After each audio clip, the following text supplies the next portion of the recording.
আমরা বলবো যুক্তিসঙ্গত সময়ের মধ্যেই বর্তমান উপদেষ্টা সরকার তারা এই সংস্কারমূলকগুলো কাজ করবেন। খুব বেশি সময় নেওয়া ঠিক না। বেশি সময় নিলে মানুষের ক্ষমতার স্বাদ একটা এসে যায়, কথা ঠিক কিনা বলেন?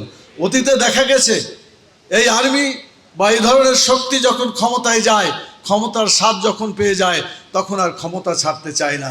নতুন নতুন দল তৈরি করে ক্ষমতা আঁকড়ে ধরার চেষ্টা করে। বাংলাদেশের ইতিহাসে ঘটনা আছে, আছে না নাই? অতএব আমরা বলতে চাই যে খুব বেশি না, একটা বছরের মধ্যেই অবশ্যই সংস্কার কাজ শেষ করতে হবে এবং এখানে একটা নির্বাচিত সরকার যাতে আসে, কেয়ারটেকার সরকারের অধীনে নিরপেক্ষ নির্বাচনের মাধ্যমে যাতে এখানে নির্বাচন হয়, সেজন্য তাদেরকে চেষ্টা করতে হবে। নির্বাচিত সরকার এসেই তখন আমরা মনে করি জনগণের উপযোগী যে শিক্ষা ব্যবস্থা, সেই শিক্ষা ব্যবস্থা তারা করবেন। আমরা নির্বাচিত সরকারের মাধ্যমে এটা দাবি করতে পারি। উপদেষ্টা সরকারের কাছে এত দাবি করছে মানুষ, মনে হচ্ছে যে সরকার এসে গেছে, যত দরকার সব উপদেষ্টা সরকারের কাছে পেশ করা হচ্ছে। আনসার বাহিনী বলেন, কত বাহিনী, প্রত্যেকে এসে নিজ মানে দাবি পেশ করছে। আমি বলতে চাই, দাবি পূরণ করার জন্য উপদেষ্টা সরকার নয়।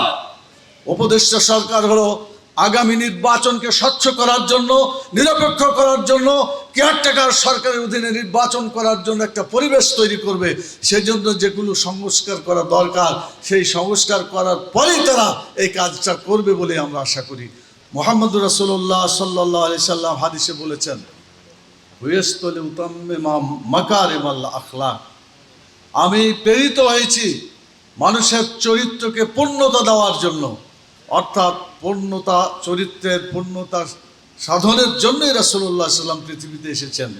যারা চরিত্রবান হবেন তারাই মানুষ, যাদের চরিত্র নয় তারা মানুষ নয়, তারা অমানুষ। ইংরেজিতে অ্যানিম্যালিটি অ্যান্ড রেশনালিটি দুটো উপাদানের কথা বলা হয়েছে, পশুত্ব এবং নৈতিকতা। যাদের মধ্যে নৈতিকতা থাকবে না, এরা পশু হবে। শিক্ষার মাধ্যমে জ্ঞান অর্জন করার মধ্যে যারা নৈতিকতা অর্জন করতে পারে না, যাদের চরিত্র ভালো হয় না, তারা লেখাপড়া শিখতে পারে, তারা শিক্ষিত পশু হিসেবে চিত্রিত আছে সমাজে। এই যারা লেখাপড়া করে, সব কিছু তারা জানে এবং শুনে, কিন্তু তারা যখন চরিত্রবান কাজ করে না, তখন তারা পশুর চাইতে নিকৃষ্ট কাজ করে।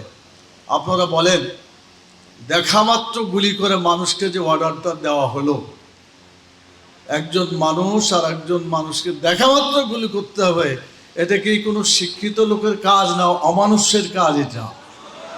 তাই তো করে গেছে। অথচ কত ডজন ডিগ্রি তিনি নিয়েছেন আপনাদের মনে আছে? অসংখ্য ডিগ্রি অর্জন করেছেন।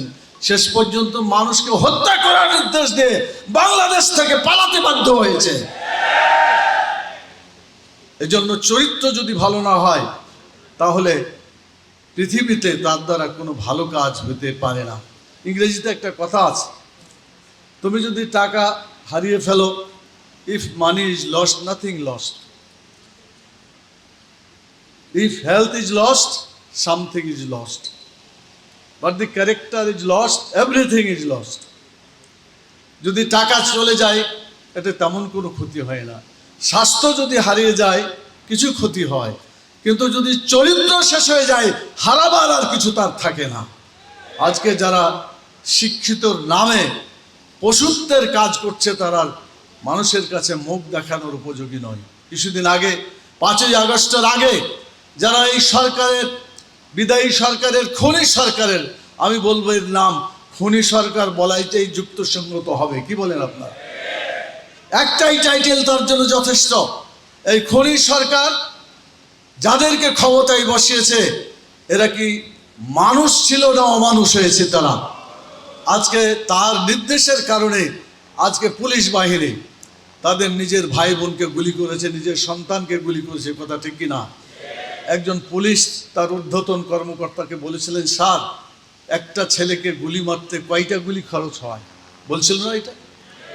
তাহলে বোঝা যাচ্ছে যে যারা এইভাবে মানুষ হয়ে লেখাপড়া শিক্ষা করলো কিন্তু মানুষত্ব অর্জন করতে পারলো না, চরিত্র অর্জন করতে পারলো না, তারা মানুষ নামে বিবেচিত হতে পারে না। আমরা এমন শিক্ষা ব্যবস্থা চাই যে শিক্ষা ব্যবস্থায় মানুষ সত্যিকার মানুষে পরিণত হবে। বলা হয় যে বিদ্যাহীন ব্যক্তি হয় পশুর সমান, আমার কাছে মনে হয় না, চরিত্রহীন ব্যক্তি হচ্ছে পশুর সমান। কথা ঠিক কিনা বলেন? অতএব চরিত্র সৃষ্টি যদি করে সেই শিক্ষা ব্যবস্থা দরকার আছে। চরিত্র যে ব্যবস্থায়, যে শিক্ষা ব্যবস্থায় চরিত্র তৈরি হয় না, সেই শিক্ষা ব্যবস্থা বাংলাদেশের জনগণের কোনো প্রয়োজন নাই। আমাদের ট্যাক্সের পয়সা দিয়া চরিত্রহীন মানুষ গড়ার কোনো দরকার আমাদের নেই।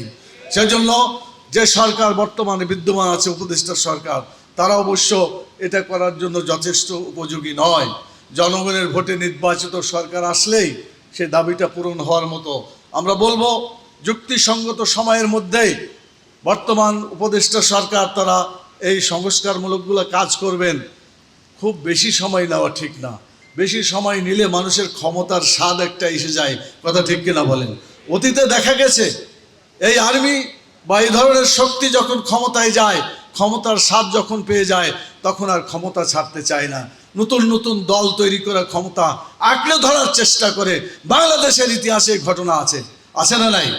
অতএব আমরা বলতে চাই যে খুব বেশি না, একটা বছরের মধ্যেই অবশ্যই সংস্কার কাজ শেষ করতে হবে এবং এখানে একটা নির্বাচিত সরকার যাতে আসে, কেয়ারটেকার সরকারের অধীনে নিরপেক্ষ নির্বাচনের মাধ্যমে যাতে এখানে নির্বাচন হয়, সেজন্য তাদেরকে চেষ্টা করতে হবে। আর নির্বাচিত সরকার এসেই তখন আমরা মনে করি জনগণের উপযোগী যে শিক্ষা ব্যবস্থা, সেই শিক্ষা ব্যবস্থা তারা করবেন। আমরা নির্বাচিত সরকারের মাধ্যমে এটা দাবি করতে পারি। উপদেষ্টা সরকারের কাছে এত দাবি করছে মানুষ, মনে হচ্ছে যে সরকার এসে গেছে, যত দরকার সব উপদেষ্টা সরকারের কাছে পেশ করা হচ্ছে। আনসার বাহিনী বলেন, কত বাহিনী, প্রত্যেকে এসে নিজ নিজ দাবি পেশ করছে। আমি বলতে চাই, দাবি পূরণ করার জন্য উপদেষ্টা সরকার নয়।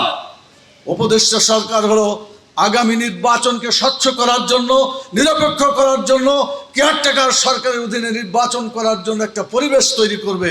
সেজন্য যেগুলো সংস্কার করা দরকার, সেই সংস্কার করার পরেই তারা এই কাজটা করবে বলে আমরা আশা করি। প্রিয় ভাইরা, ভাই এবং বোনেরা, আমি কথা শেষ করতে চাই। নামাজের সময় এসে যাবে কয়েক মিনিটের মধ্যেই। আমি যে কথা বলে শেষ করতে চাচ্ছি সেটা হলো যে বাংলাদেশে শিক্ষকদের অনেক সমস্যা আছে। প্রাইমারি স্কুল থেকে শুরু করে হাই স্কুল, কলেজ, মাদ্রাসা, বিশ্ববিদ্যালয় পর্যন্ত অনেক শিক্ষকের দাবি দাওয়া আছে, আছে না নাই? আপনারা যারা শিক্ষক তারা ভালো করেই জানেন। এই দাবি দাওয়াগুলোকে আপনারা ঠিকমতো নিজেরা বিবেচনা করে দেখেন কোনগুলা করলে পারে বাংলাদেশের জন্য উপযোগী হতে পারে। সেগুলা নিয়ে আগামী দিনে আপনারা অধিকার আদায়ের আন্দোলন করবেন, এটা ঠিক আছে। তার আগে আপনাদেরকে আন্দোলন করতে হবে বাংলাদেশের শিক্ষক সমাজের চরিত্রকে সংশোধন করা দরকার। কথা ঠিক কিনা বলেন?